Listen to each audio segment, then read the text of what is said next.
Мына естеріңізде болса, Құлпынайдың көшетін қондырғаныма тура бір айдың шамасы болыпты. Содан бері гүлдеді, түйіндер салып жатыр. Бір 20 шақты түйінден салған. Құдай қаласа, бір 2-3 аптада пісіп қалу керек деп ойлаймын. Енді күтім жағына келетін болсақ, бұған бір арнайы көңілімді бөліп, уақытымды бөліп қарағаным жоқ, қарап та жатқаным жоқ. Тек суын ғана беріп жүрмін.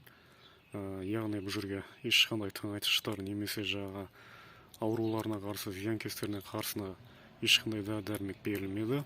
Өз еркімен өсіп жатыр, былайша айтқанда. Енді тамшылату әдісімен егемдегем, бірақ оны орнатуға уақытым болмай кетті. Сол себепті түбін осындай қазып, яшық қылып жасап, су құйып жүрмін. Тек колонканың суымен ғана суғарылды. Осы уақытқа дейін 5-6 рет қана суардым. Енді айтайын дегенім, жалпы қиярдан, қызанақтан қарағанда күтім жағына келетін болсақ, кішкене жеңілірек сияқты мына Құлпынайдың жұмысы. Әрі бұның бағасы қымбат жүреді.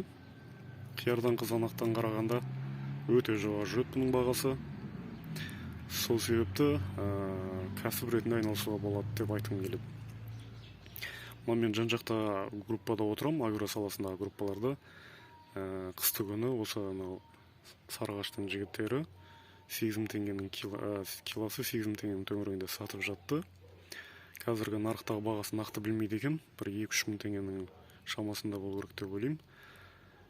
Жалпы Құлпынай бір азғантай жерге егіп, пайдасы молырақ болатын көкөністің бірі. Енді алдағы жоспарымда бар, бұл Құлпынай бизнесі де Алла қаласа. Соған бала осы бір 2 түпті өсіріп, как эксперимент есебінде қарап жүрмін. Қанша өнім береді деген, қалай болады деген деп.